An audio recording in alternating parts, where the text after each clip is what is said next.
بسم اللہ الرحمن الرحیم۔ تمام دوستوں سے گزارش ہے کہ ایک بار درود پاک پڑھ لیں۔ درود پاک کی بہت فضیلت ہے۔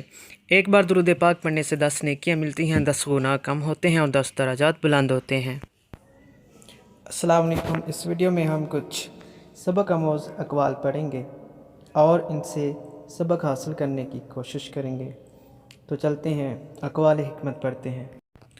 روحانی اقوال حکمت: اللہ والے تو عطاتیں کرتے ہیں اور اس پر بھی ان کے دل خوف زدہ رہتے ہیں۔ تم گناہ کرتے ہو اور پھر بھی بے خوف ہو، یہی تو صریح دھوکہ کھانا ہے۔ بچو بچو کہیں اسی حالت میں تمہاری گرفت نہ فرمائے۔ رحمت کو لے کر کیا کرے گا، رحیم کو لے۔ ہر متقی شخص محمد صلی اللہ علیہ وآلہ وسلم کی آل ہے۔ دنیا دار دنیا کے پیچھے دوڑ رہے ہیں اور دنیا اہل اللہ کے پیچھے۔ شکستہ قبروں میں غور کر کہ کیسے کیسے حسینوں کی مٹی خراب ہو رہی ہے۔ جس عمل میں تجھے حلاوت نہ آئے، سمجھ کہ وہ عمل ہی تو نے نہیں کیا۔ جب تک تیرا اترانا اور غصہ کرنا باقی ہے، اپنے آپ کو اہل علم میں شمار نہ کر۔ مومن کے لیے دنیا ریاضت کا گھر اور آخرت راحت کا گھر ہے۔ مستحق سائل خدا تعالیٰ کا ہدیہ ہے جو بندے کی طرف بھیجا جاتا ہے۔ کسی بھی سائل کو خالی ہاتھ نہیں بھیجنا چاہیے۔ مکانوں کے بنانے میں عمر ختم کر رہا ہے، بسیں گے دوسرے، حساب دے گا تو۔ اے مذاق اڑانے والے، جلد تجھ کو اپنا جواب بھی نظر آئے گا۔ کسی کا ہمیں مذاق نہیں اڑانا چاہیے۔ تیرا عمل تیرے عقائد کی دلیل ہے اور تیرا ظاہر تیرے باطن کی علامت ہے۔ مومن اپنے اہل و عیال کو اللہ پر چھوڑتا ہے اور منافق اپنے درہم دنیا پر چھوڑتا ہے۔ جو شخص اپنے نفس کا اچھی طرح معلم نہیں ہو سکتا، دوسرے کا کس طرح ہوگا۔ جو حکم کی تعمیل نہ کرے، لازمی ہے کہ وہ خوشنودی آقا سے محروم رہے۔ خالی تمنا حماقت کا جنگل ہے جس میں احمق ہی مارا مارا پھرتا ہے۔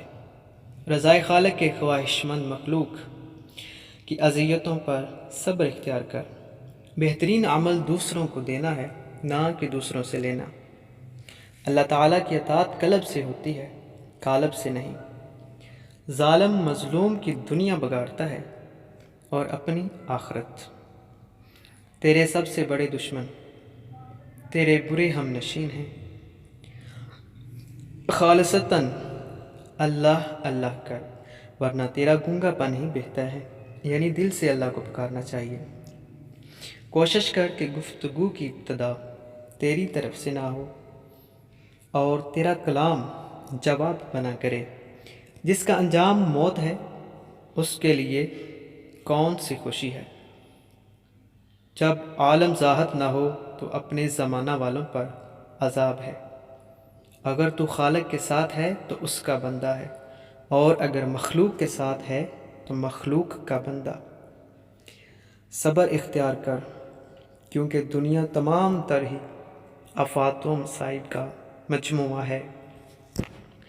ہمیں سب کو چاہیے کہ کسی بھی حال میں ہو، ہر حال میں صبر اختیار کرنا چاہیے، کیونکہ اللہ تعالیٰ فرماتا ہے ان اللہ مع الصابرین، یک بے شک اللہ تعالیٰ صبر کرنے والوں کے ساتھ ہے۔